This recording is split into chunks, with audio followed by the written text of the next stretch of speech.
Olá, esse é o vídeo número 2. Aqui nós vamos falar sobre como podemos ajudar a criança que aprende predominantemente pelo modo visual. No vídeo 1, nós falamos de que maneira nós podemos identificar essas crianças.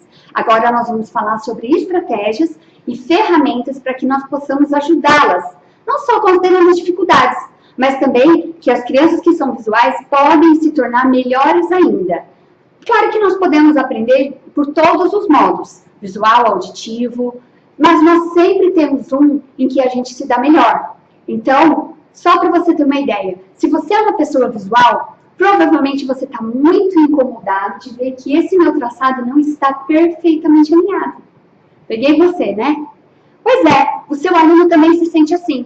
Ao invés de ele prestar atenção no que você está dizendo, no que você está dando a aula, ele está prestando atenção lá na letra sua, que provavelmente não é tão legal, para ele não está tão certinha, ele não entende algumas letras. Percebe como isso é muito relevante para o seu aluno? Então, como nós vamos fazer para tornar a sala de aula o momento perfeito de aprendizagem?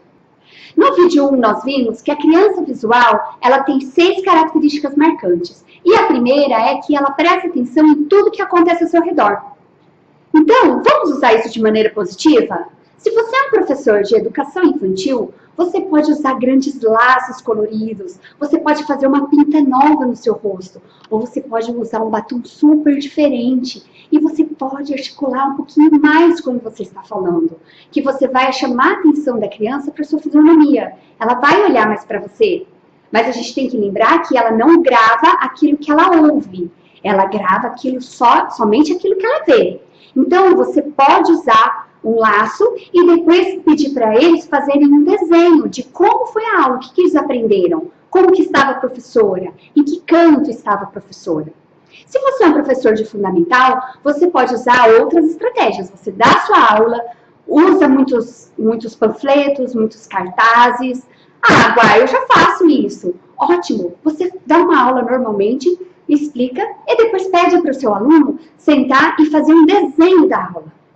Normalmente a gente pede para ele fazer um resumo. Normalmente a gente pede para ele escrever muito, fazer uma redação. E talvez se você pedir para ele fazer um desenho da aula. Como assim? Que negócio estranho. Sim, pede para ele resumir usando desenhos. Um quadrado significa alguma coisa, alguém em pé significa fazendo outra coisa. E você vai fazendo esquemas, você vai bolando desenhos que ele consegue fazer um link com aquilo que você explicou. Uau, nada a ver, eu sou de ensino médio. Pois bem, então nesse caso você pode pedir para os seus alunos tirarem uma foto da lousa. Ah, mas não pode usar celular dentro da sala de aula. Todos nós sabemos que o aluno tem sim um celular. A maioria deles tem na mochila. E durante os intervalos eles mexem. Eles mandam um WhatsApp. Por que não usar a tecnologia a nosso favor? Pede para eles tirarem uma foto da lousa para eles estudarem. Né? Seria uma maneira muito diferente, muito interativa, muito interessante dos seus alunos gravarem. A característica número 2 é que ele fala muito rápido e generaliza muitos assuntos. Sabe como eu fazia para trabalhar com as minhas crianças? Eu brincava de conversar com os braços amarrados. Nós tínhamos que abaixar os braços, colocar atrás do corpo, amarrar e nós tínhamos que falar um pouco mais devagar. Sério, era uma brincadeira super legal, eles amavam e a gente tinha muito resultado. O que você pode fazer se você não é de educação infantil? Que você talvez esteja pensando, isso é tudo coisa de criança pequenininha, não tem nada a ver comigo. Por que não? Se você acredita que tudo isso é baboseira e é de criancinha pequenininha, isso realmente vai ser assim. Se você colocar essas estratégias dentro do Fundamental 2, isso vai funcionar muito legal. Porque a gente acha que o Fundamental 2, quarto, quinto, sétimo ano, eles já são tudo grandes, não gostam dessas coisas. Mas quando você começa a fazer e trabalhar sua aula de maneira mais interativa, mais engraçada, mais concreta, tudo isso faz muito sentido, todos eles gostam muito. Talvez no começo eles fiquem assim, de braço cruzado e pensando a mesma coisa que você. Ai, que sem graça, eu não sou mais um bebê. Mas se você começa a entrar em ação, se você coloca eles para funcionarem, coloca todo mundo em pé e vai brincando de falar como um robô que tem que falar tudo muito devagar e não pode ficar generalizando Você faz uma brincadeira. Então você pode, mas eu não tenho tempo para perder. Usa uma leitura de um livro. Se o seu aluno é visual, ele aprende muito lendo e não ouvindo. Põe ele para fazer uma leitura com uma voz engraçada, entendeu? E você trabalha a leitura dele e automaticamente, né, você já vai trabalhando o auditivo dos outros que são bons de auditivo. Não significa que o aluno visual não tenha que desenvolver os outros aspectos. Claro, eles são muito importantes, todos eles estão entrelaçados.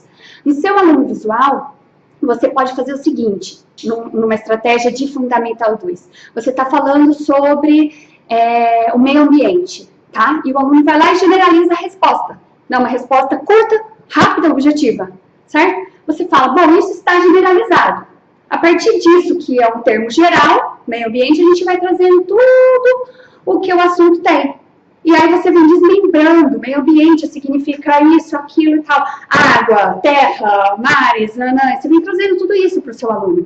Então você ensina o aluno a perceber que de uma coisa geral saem milhões de assuntos, tá? E quando ele for falar que ele também detalha muito o lugar, você pode falar para ele assim, fulano, ao invés de você detalhar muito e ficar com muito detalhezinho, você vai trazer mais pro geral, certo? Então, são ferramentas que você pode usar com o seu aluno, que é visual, que facilita muito. Se você é um professor e tem muitos alunos visuais, o que você pode fazer? Você pode trabalhar com ele, bom, pessoal, o termo geral é meio ambiente. Como que a gente descreve isso? E você vem fazendo desenhos. Não tenho tempo para fazer desenho, sou péssimo de desenho. Você não precisa fazer grandes desenhos. Você vai fazer esquemas, você pode usar triângulo, você pode usar isso aqui como sendo uma nuvem, você pode usar só um xizinho, um X, você pode usar uma árvore, né? Existem estudos que demonstram que quando você faz um desenho feio, que mais ou menos lembra aquilo que você realmente... Por exemplo, uma árvore, faz um pauzinho e um negócio assim, né? Você usa a parte criativa do cérebro. Você usa a parte direita do cérebro. Você sai do lado racional. Então, você integra os dois hemisférios do cérebro. O hemisfério direito e o hemisfério esquerdo. Muitos professores, eles se prendem muito ao desenho exatamente bonitinho, a tudo muito certinho, porque eles também são visuais, né? Então, talvez se você seja um professor visual, serve para você também. Trabalhar uma maneira de você deixar o seu lado criativo falar um pouco mais alto, para que você possa integrar os dois hemisférios, tá? O aluno que é visual, ele tem um lado direito extremamente desenvolvido, ele gosta de imaginar, ele gosta de ver, ele se prende com detalhes. Então, você pode usar essas maneiras, essas estratégias, para que você tenha o seu aluno do seu ladinho, seja um parceiro seu. Tá? Então, não se prenda a desenhos muito bonitos. Pode fazer esquemas, entendeu? Você vai fazer um cachorrinho, você faz assim, um orelhinho, um corpinho, sabe? Não precisa ser perfeito. Porque você está usando a criatividade, você está usando o poder da imaginação dos seus alunos. Certo? E isso é fantástico. Resolve muitas dificuldades na sala de aula do aluno que é visual. A característica número 4 da criança visual é que ela gosta de lugares bonitos. Como que você pode usar isso a seu favor? Quando você estiver contando uma história para os seus alunos, você não precisa ser as histórias clássicas. Você pode muito bem inventar história, certo? Então você pode falar sobre um lugar, que o lugar era assim, tinha um caminho bem legal, bem grande, ele tinha pedrinhas. Você pode usar isso tudo, falar disso tudo, que você se alinha ao que o seu aluno gosta de prestar atenção, certo? Quando você estiver falando, por exemplo, sobre uma aula das partes das plantas, você pode dizer assim para ele, imaginem uma flor cor-de-rosa, um caule verde, e depois vem as sépalas, e você vai dando cores, você vai dando dimensão, você vai dando características para eles guardarem. Então, você usa aquilo que ele tem facilidade, aquilo que ele gosta de prestar atenção, você pode usar a seu favor. Pronto, agora vamos falar de uma flor diferente e ela é roxa. Depois você trabalha com eles. Pessoal, a cor, tanto faz, existem flores de várias cores. Mas conforme você explica, se você der detalhes visuais para o seu aluno, provavelmente aquilo faz muito mais sentido para ele. Ele gosta mais de prestar atenção do que se você simplesmente falar, a flor, ela tem um caule, ela tem uma pétala, ela tem isso, ela tem aquilo. Entende como faz diferença? Se você vai falar do descobrimento do Brasil, você pode sim colocar, então, eram muitas florestas, eram muitas árvores, tinha, o mar era assim, e tinha uma terra bem clarinha, entendeu? Por que não? Você usa aquilo que o seu aluno gosta de prestar atenção. Ai, nossa, não dá tempo. Dá tempo sim. É só você colocar isso como sendo natural. Planeja isso. Hoje eu vou fazer uma aula falando com os meus alunos que são visuais. Então, você planeja, você pensa nisso. E é legal que você mesmo comece a ter outras maneiras de se desenvolver. É um autodesenvolvimento, é uma autopercepção. Você começa a desenvolver outras maneiras de trabalhar com o seu aluno. Então, é muito legal. Conforme você vai indo e adiantando as séries, você pode usar também isso com os outros alunos. Certo? Então, sempre trazendo para o concreto visual, trazendo para a realidade visual, para os detalhes visuais, tudo aquilo que você for passando. Tanto faz na aula de português, entendeu? Se você lê a frase e fala, bom, essa frase aqui que a gente tem que identificar se ela tem sujeito, se tem predicado.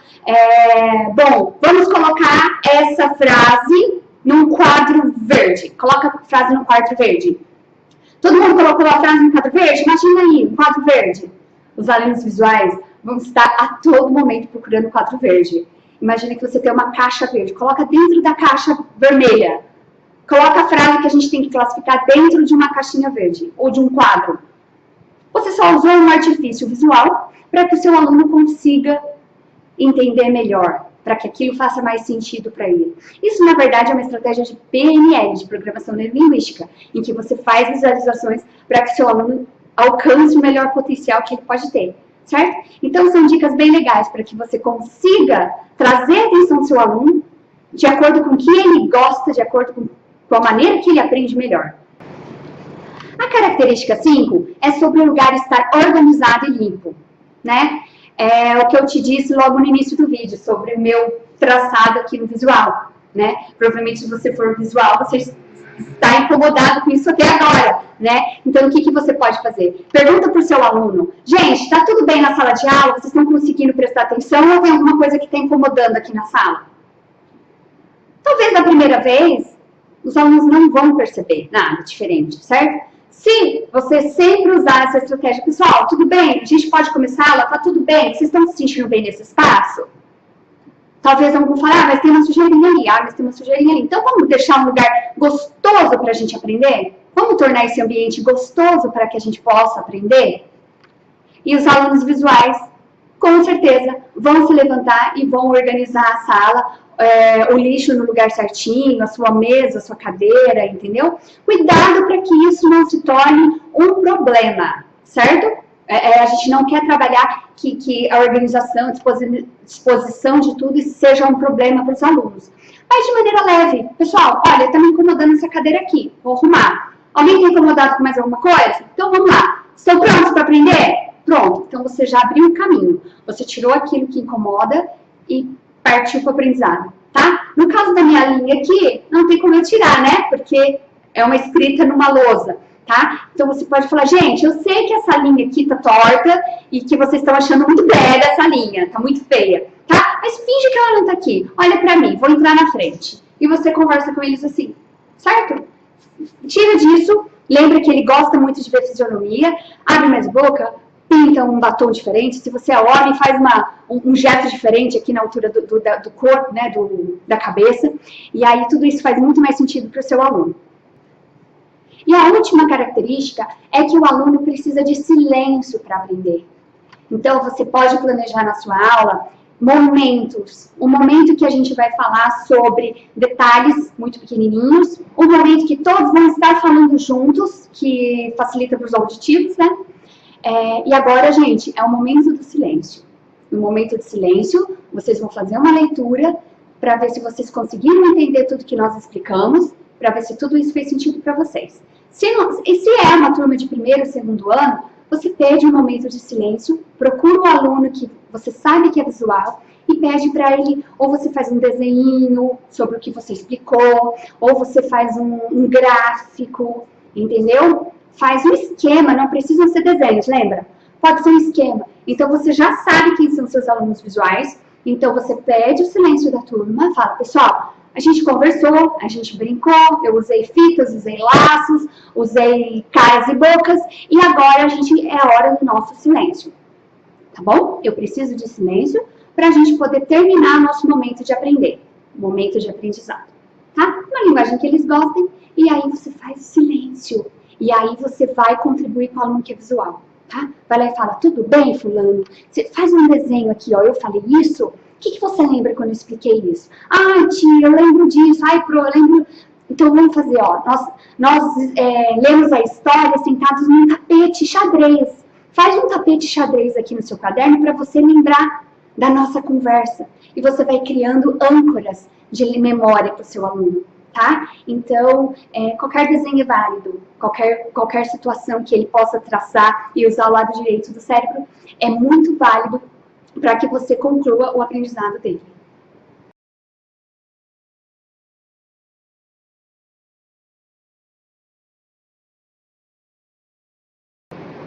Então, para finalizar o vídeo, nós aprendemos que vale você usar qualquer adereço para mudar a sua fisionomia, vale você usar um batom, uma maquiagem diferente, um boné, uma fita, né, um cabelo diferente. A educação infantil usa muito, né, perucas e essas coisas. Mas o Fundamental 2 não, Fundamental 1 não, né? Qual é o problema da gente usar essas coisas, né? Eu trabalhei em salas de Fundamental 2 e eu cheguei vestida diferente. E foi o maior impacto, que eles falavam assim, nossa, ela é doida.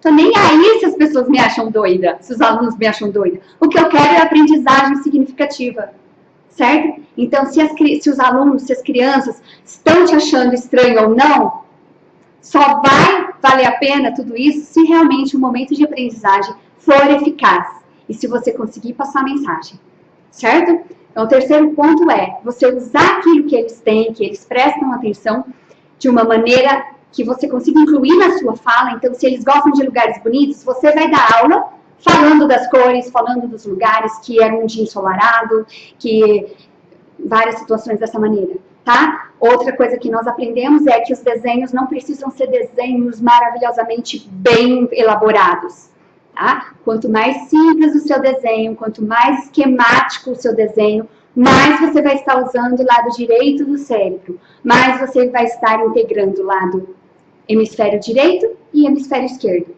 E isso faz muito sentido no momento de aprendizagem, tá? Nós aprendemos também que você precisa ter um momento de silêncio para favorecer os seus alunos que são visuais. E agora nós vamos encerrando o vídeo 2 e eu te convido a estar comigo no vídeo 3. Nós vamos falar do sistema representacional da audição. Amo esse sentido, amo de paixão falar das estratégias e nós nos vemos na próxima terça-feira, às 8 da noite. Um abraço e até lá!